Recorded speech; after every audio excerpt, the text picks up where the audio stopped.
네, 좋아요 눌러주셔서 감사합니다. 직진입니다. 오늘은 시네탑 비판 리뷰 2탄으로 많은 사람들이 비판하는 칼라반은 왜 밤에게 먼저 손을 내밀었는가에 대한 분석을 진행하겠습니다. 이 점에 있어 전개에 매우 어색함과 분노를 느끼신 독자들이 있는 듯 합니다만, 저는 칼라반이 죽지 않는다는 것과 밤과 휴전을 할 것을 스토리 리뷰를 하면서 자연스럽게 예측할 수 있었습니다. 칼라반이 그런 선택을 한 데에는 여태껏 칼라반이 걸어온 길과 배경을 살펴봐야 합니다. 칼라반의 첫 등장은 4군단장으로 하진성과의 맞짱이었습니다. 무해정수를 먹고 하진성에게도 개길 정도의 힘을 가졌다고 자신하죠. 하진성은 몇천 살밖에 되지 않았지만 무해정수를 먹고 난 이후 금방 하이랭커가 되어 닥치는 대로 강자들과 싸워 무릎을 꿇렸다고 하고, 자신이 마음에 드는 자에 한해 지체 없이 종으로 삼았다고 하며 인간 사냥꾼이라는 별명을 얻게 되었습니다. 이때까지만 해도 칼라반은 굉장히 괴팍하고 특이한 취향을 가진 자신의 힘에 취한 괴물로 보였었죠. 하지만 예상과 달리 부하들의 신임을 매우 많이 받고 있는 참 군단장이었습니다. 명령을 수행하기 위해 미친 내구력을 믿고 텔레포트에 뛰어들어 마지막 정거장이 도착했을 때 칼라반을 보고 기뻐하는 엘파시온의 얼굴을 보면 얼마나 존경받는 삶을 살아왔는지 알 수 있습니다. 하지만 밤에게 극딜을 박는 것을 보고, 특히 표정을 보고 사이코라고 생각했죠. 칼라반은 나름 비선별인원에게 기대를 했나 봅니다. 실망이라는 표현을 쓰며 밤을 도발합니다. 곧이어 에반케를 통해 자신의 몸에 상처를 남겼다는 깨달음을 얻게 되고 밤의 위험성을 크게 인지하게 되죠. 밤을 놓친 걸 자신 인생의 큰 실수로 인지하고 밤은 자신이 꼭 끝내겠다고도 말하죠. 원래 자신에게 존대를 했어야 할 국방부 장관이 군단장에서 강등됐다고 손가락질하는 캐사를 보고도 체념한 표정으로 기회를 줘서 감사하다고 합니다. 그리고 밤이 자신에게 다시 도전할 것임을 운명적으로 인지하고 있죠. 그리고 또 기대병이 도졌는지 비선별 인원의 성장을 기대합니다. 칼라반은 성벽의 영웅을 자신 편으로 만들어야 하는 미션에서 기념비를 욕보이게 하려는 사람들을 쫓아냅니다. 그러면서 진영을 떠나 전장에 자신을 바친 영웅을 능멸하는 것을 두고 볼 수 없다고 합니다.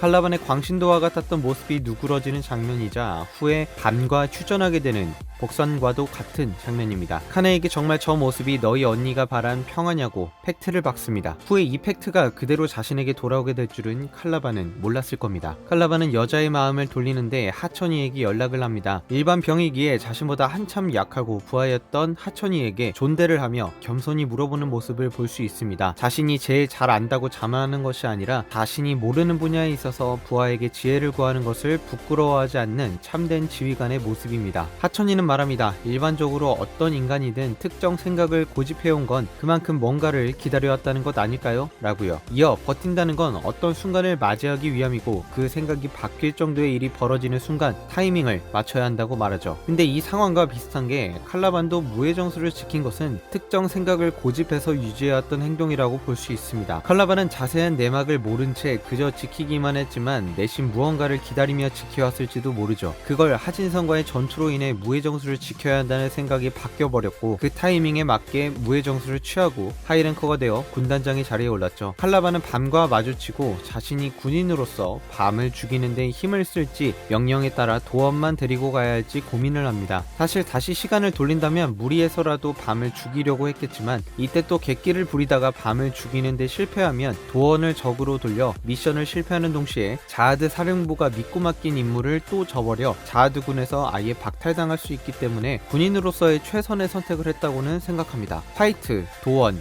소호가 칼라반을 이기진 못할 망정 밤을 못 죽이게 만드는 것은 크게 어려운 일은 아니라고 생각합니다. 이런 배경들과 함께 칼라반은 둥지전쟁에서 밤을 만납니다. 칼라반은 방벽에 다가가면 5초 안에 가루가 된다, 방벽에 다가가면 죽는다 등등의 협박성 발언을 하며 시간을 벌어줍니다. 그 시각 엘파시오는 충실한 종답게 리스펙하는 칼라반에게 소리치며 동기여진을 택합니다. 이때 엘파시오는 목숨을 군단에 바친다고 표현하죠. 칼라반은 밤에게 자하드와 비교하며 대의를 그르치지 않는다고 합니다. 자하드는 희생을 누릴 가치가 있지만 밤은 그렇지 않다고 하죠. 이때 밤에 아가리 제어술이 등장하면서 알게 모르게 칼라반의 멘탈을 뒤흔들어 놓습니다. 칼라반의 임시동맹 제의는 한순간의 판단이 아니라 여태껏 쌓여온 스택이 폭발한 거라고 봅니다. 많은 사람의 희생을 눈앞에서 보고도 여전히 어리석은 선택을 한다고 말하는 장면을 칼라반이 뒤늦게 경험하게 된 것입니다. 칼라반은 오른손이 잘릴 뻔하자 자아드에게 위협이 될 자질이 있다며 최고의 칭찬을 해버립니다. 그리고 계속해서 밤을 시험해보게 되죠. 칼라반이 화이트와 맞짱을 뜨던 중 라이벌릭의 자폭 계획을 듣게 됩니다.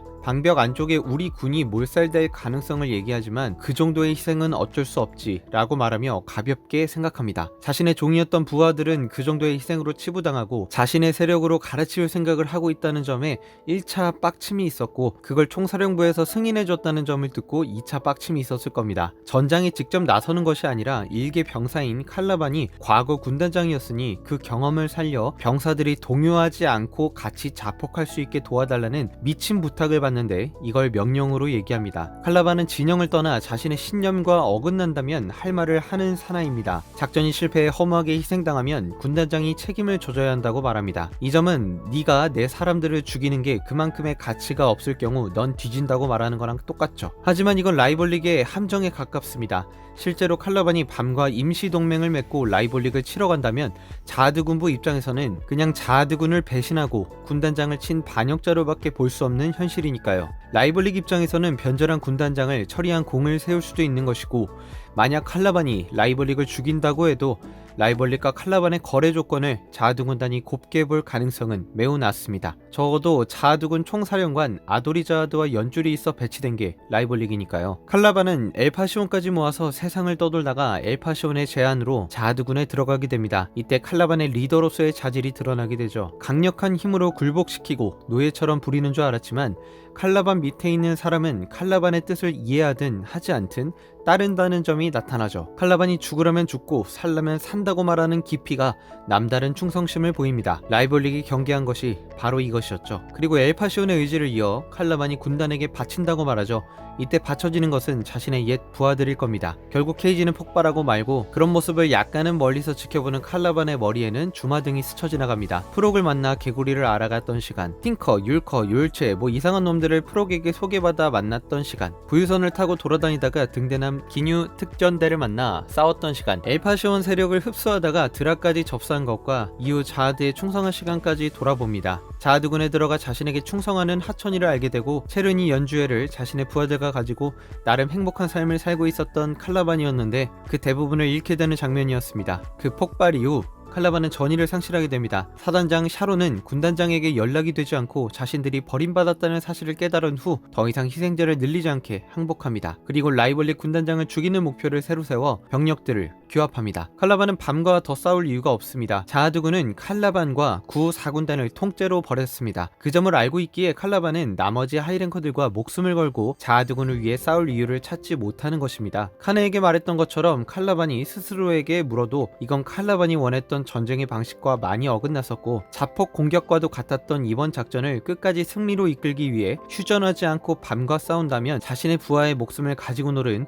라이벌릭에게만 좋은 꼴이 되는 것이자 죽어간 부하들을 수치스럽게 하는 행동이라고 생각했을지도 모릅니다. 군의 절대적인 충성으로 움직였던 칼라반이 겪은 결과는 자신에게 목숨 바쳐 충성하고 자신이 아꼈던 부하들의 죽음이었습니다. 칼라반이 군법을 어길 타이밍이 맞아떨어진 거죠. 이처럼 칼라반이 밤과 잠시 손을 잡은 이유는 기존 칼라반의 서사를 보면 충분히 가능한 일이었습니다. 죽어간 사람들의 희생을 당연하게 생각할 만큼 그릇이 크지도 않다고 외쳤던 밤의 설교가 떠올라 마음을 결정했을지도 모르죠. 죽어간 전사자를 보며 칼라반이 잠시 멍을 때렸던 그때 이런 생각들이 함축적으로 들어가 있다고 생각합니다. 이상 칼라반이 밤과 동맹을 맺은 이유에 대한 리뷰였습니다. 시청해주셔서 감사합니다.